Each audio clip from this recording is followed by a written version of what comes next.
Welcome. Episode 35. Yeah.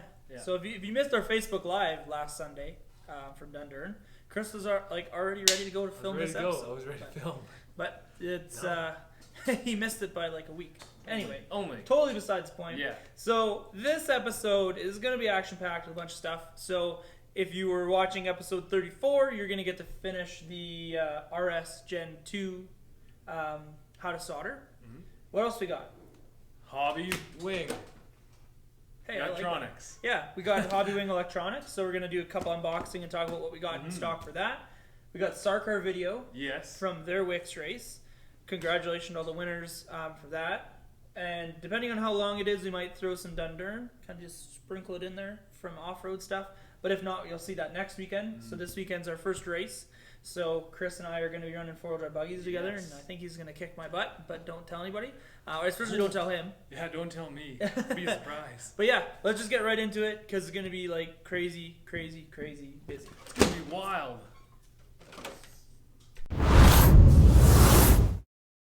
Okay, so to continue on from last week, this is the kind of ending.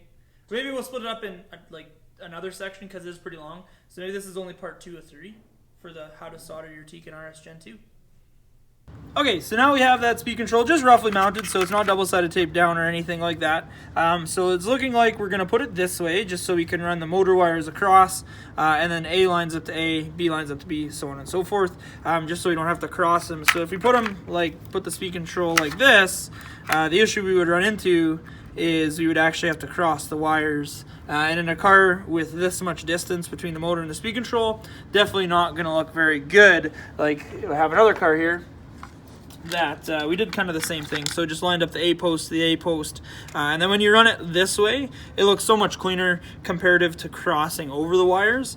It just doesn't look quite as clean and just a little bit messy. So this is a 2-wheel drive buggy that we're working on here. Nothing too fancy. But anyway, we can continue on now. We kind of have an idea of where the negative needs to be, the positive needs to be, things like that. So we have them predetermined here, and we already have our bullets soldered on. So now these will just go just like this, bing, bang, boom. But what we'll do now is we'll get some wire. Like I said, the customer wants blue wire on this build. So we'll kind of just take it on the roll and flip this the way we want it to be, just like that. And kind of get an idea roughly how long the wire needs to be. So we're going to probably go spots there because it's a little bit easier to see what's going on. So we'll kind of just get a rough gauge of how long we need the wire. And normally you want to solder or cut a little bit longer just so you have some extra. So we'll cut it at a little bit longer, cut it at this length. And the nice thing is we kind of know that the 3 wires will be the same since they're the same length. So we'll use the first one as a gauge for distance. Always use the one you measured off the beginning and gauge it like so. So now the biggest thing is I normally solder all the wires onto the speed control first and then go over to the motor, because when this is in the car now, when you solder all the wires, you can fully double-sided tape it down and you know exactly where that speed control is going to be. So figuring out your lengths is quite a bit easier from that. So we have all our wires figured out for length. So now we'll just double-sided tape this in the car and then continue on with soldering from there. So see you in a couple secs. Are we ready right now? So we were out at the Wix races, the provincial races? No, well I guess kind of, because there's Saskatchewan leg, Alberta leg, BC leg. So Saskatoon and Regina, Alberta, Edmonton, Calgary, and then a couple races in BC, 3 races in BC. Well, we were here. Yeah, in Saskatoon. And we checked out some of the awesome carpet racing. There were semis, there was F1 cars, mod, stock, a whole bunch of other stuff. So here's some of that footage.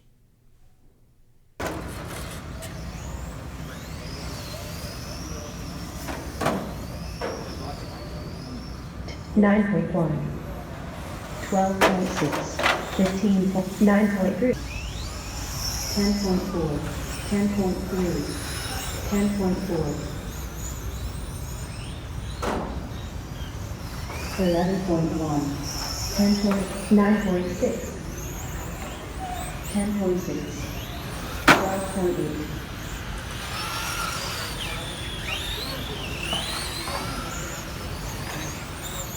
14.8, 14.7, 12.10.1, 9.6, 9.3,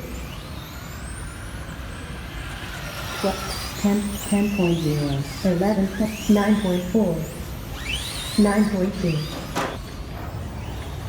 9.6, 10.9, 11.10.1, 9.3, 9.3. So yeah, we're the dealer now. We're one of the North Yes. American dealers for Hobbywing. Yes. So we got a bunch of stuff in stock, and you can see there's some sweet decals on everything. But we got what do we got here, Chris? 80 amp crawler, Let's speed start throwing controller, stuff here. waterproof. So that's a nice unit if you got a brushed crawler still. That is a beefy unit for that. And it comes with a free programming card. Yes. And then we've got the XR10 Justock speed controller, 2-cell capable, Or 3-cell, 3-cell as well. censored. Yes, that's the one I'm running in mine. Yeah. Yes. So this comes in a combo, and then this is going to be the combo right here. So this comes with a 10.5 motor, which Chris has in his car. Super cheap, $150. A lot of people are running those this winter. And then we got a bigger 10-scale short course system, so waterproof sensor DSC, 2 or 3-cell capable, 3600 kV, 4-pole motor, Censored motor? censored motor. So that's a pretty nice unit. Yeah, Then. $230. That's a good price. So we got a bunch of different Hobbywing stuff. Chris, like he said, put an XR10 Justock 10.5 in his buggy. Yeah. What do you honestly think about it? Super smooth. Really good battery life on the track too, I found. But very little heat issues. The motor got a little bit warm after a full battery pack, so that's a little bit normal. And a little bit of gearing could go Yeah, a into little that bit too. of gearing, right? But the speed controller was awesome. Programming was super easy. We used the programming card. And yeah, lots of torque, lots of top end, and nice and quiet. Can't complain for the price. Yeah, Is exactly. the biggest thing. Yeah. So we do have an unboxing video of an XR10 Justock combo. So we'll play that right now. We just received our brand new shipment of Hobbywing items. So I'm here today to unbox a XR10 Justock 10.5 and XR10 ESC. So looking at the packaging here, like Hobbywing does a great job of putting everything in a nice black, sleek looking package. So the cool thing is when you see it, everything kind of looks the same other than this SKU barcode on the side, and that'll kind of tell you what we're dealing with. So we already took the shrink wrap off, and I know some people were like, that's the best part, you just killed it. But you know, whatever. For ease of this video, it's quick, easy, painless. So let's get this baby out of here and see what we're working with. Maybe. Still childproof nonetheless. Lid comes off, and then let's see what we got inside here. So they actually do quite a nice job of packaging, considering this is like a $140, $150 motor speed control combo. It comes in a very nice package. So let's pop this open and see what else we have in the box other than just our motor and speed control. So speed control, we got a motor and packaging. That's all we get. Nothing else in the box. So it's pretty much what you would expect, the things you should expect when you buy a combo motor speed control. Oh, look at this. You have scissors here. So let's unbox this speed control first. So like I said, this is the XR10 Justock, capable of 2S LiPo, and this will do 1/10, 1/12 scale censored motors. So it also fit like 2-wheel drive buggies, 4-wheel drive buggies. Some of the 2-wheel drive short courses, definitely not a great combo for the 4-wheel drive short courses. However, not going to be waterproof, but again, it is censored. So that's the biggest thing with these. One other thing to always make sure you look at when you're buying your Hobbywing products is this tag right here. So this is an authorized Hobbywing packaging. There is a lot of people that are buying Hobbywing lookalike stuff, just like the whole Castle incident. But you want to look for this hologram just to make sure that it is an actual authorized Hobbywing product. So we are now an actual Hobbywing dealer, and we are authorized, so we do have the proper stuff for North America. So pulling the sleeve off here, if you want to take a peek here, here's some specs just on what's going on. So nothing too crazy. Let's pop this baby out. So in the bottom of the box here, you get some zip ties, some double-sided tape, some heat shrink, kind of pretty standard stuff. We like to call these the roadmap, and if you watched our Tekin how to solder an RS Gen 2, you will have been kind of aware of this roadmap. So we got a lot of stuff on here to do with instructions, do with some programming stuff, some troubleshooting codes, stuff like that. So that's the roadmap instructions. And then you also get decals. And I'll give Hobbywing credit. If you've ever seen any of my bodies, any of the stuff I like to do on my cars, my color scheme is red or pink, blue, and white. So it's kind of cool. Hobbywing gives you some decals in the bottom of that box that are something different than just your regular black and white. So opening this up, so here it is. Here's the baby. So kind of nice. Hobbywing does pre-solder everything you need on there. The one thing with their switches is they are going to be a program switch, so that's what that little red button is for in the inside there. So you can't just cut these switches off, so one thing to keep in mind when you are looking at possibly purchasing one of these items. Nice short ESC lead, so if you are putting this in a two-wheel drive buggy or something like that, it's not super long. Has a fan on it already to go. It's going to be 2 or 3S capable, censored, and then all your leads for your motor and all of the positive and negative leads are pre-soldered. If you did want to change the wiring, change the color, anything like that, you totally can do it. It's just a regular post. Just be careful that you don't unsolder from the board there on the bottom. So nothing too crazy. And then just has some stickers on the other side here, Hobbywing Justock. And the cool thing about this case too is the top is actually aluminum on the heatsink, and then the bottom is plastic, and that's what clips together and holds your board, so you can replace the bottom case as well. So there's the speed control, quite nice, quite fancy.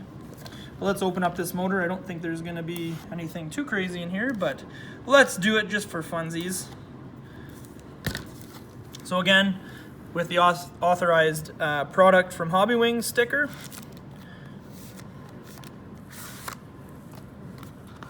So this is the new G2.1 motor. So it has the fixed timing on it. You get your sensor port kind of in a little bit of a different location. Most of them are kind of up here on the back and not on the side. So for like your 10 scale buggy systems, it's kind of nice because the motor is going to sit this way in the platform facing the front, and that's right where your sensor wire actually needs to be. So quite nice. They give you a windings 10.5 in there. And then you get the Justock G2.1, Hobbywing, all etched on the side. It is quite a nice motor. They have a lot of recessed edges here, and they re-machine it after they anodize it to give you that nice shiny aluminum look on the edges. So quite a nice little motor. Let's see what else we have in this box here. Comes with 2 different length sensor wires, which is quite nice. Longer one and a shorter one. And then we also get a manual as well. This one doesn't look to be as extensive as the other roadmap, but it looks like it's going to give us all of our information on, you know, parts inside the motor, doing rotor changes, doing stuff like that. So that is quite nice. But one thing I do want to mention here before we are ending this video is, if you can see there, I don't know if you can see how dished the bullet leads are on the motor there. It's going to be a little bit nicer compared to just some flat ones. Like the Tekin motors are just straight flat. So with this, it actually kind of holds the wire down in it a little bit more, and you get quite a little bit more surface area of the actual post that the wire holds onto, just because it is dished. So you just get more wire contact without needing as much solder. So kind of a nice little thing that they do on these Hobbywing motors. But yeah, like I said, this is the new Hobbywing stuff we just received. If you have any questions, you know, feel free to give the store a shout. As well as if you did order on the first order, we have a couple different sticker sheets. So with the purchase of a motor and speed control combo, you do get to pick a sheet. So one singular sheet of decals in your colors. So definitely something cool. Thanks again to Hobbywing North America and Jason for getting us set up. We also got a huge banner, a couple authorized dealer decals. So thank you again. Makes us look professional, and definitely gives us a step ahead for promoting your products. So thanks again. So last Sunday, yeah. We were out in Dundurn, Chris, I, and a couple other guides from the Ultra crew, as well as the Saskatoon Off-Road Control Club. There's a whole bunch of members there. So we were doing a practice day, so we got some video for that. And then another thing we got to, is we might as well just go right into this, is we just built a 22 4.0 race kit for a customer, as well as a member. So we have some time-lapse footage of this. that will also kind of be just sprinkling. That's my word for this week, sprinkling, into some videos down the road, and we'll also have it on Facebook as well, so make sure you like us on Facebook. We're almost at 1,500 subscribers, so make sure you hit the like button. Hit it. I think we're like 1,480, so we're like 20 away. So we want to hit 1,500 subscribers for episode 36. So just throwing that in there, shameless Facebook plug, but hey, Shameless. don't care. So yeah, watch that, and we'll throw that into this episode as well. I see you, Deebert. We're live on Facebook, buddy. Hi, we're live. Welcome to episode 34. No, Oh, that was Friday, buddy. We're on 35 now, so just FYI for next time. Okay, so we're out here in Dundurn with the Saskatoon Off-Road Radio Control Club. It's our first practice. I've been looking for it.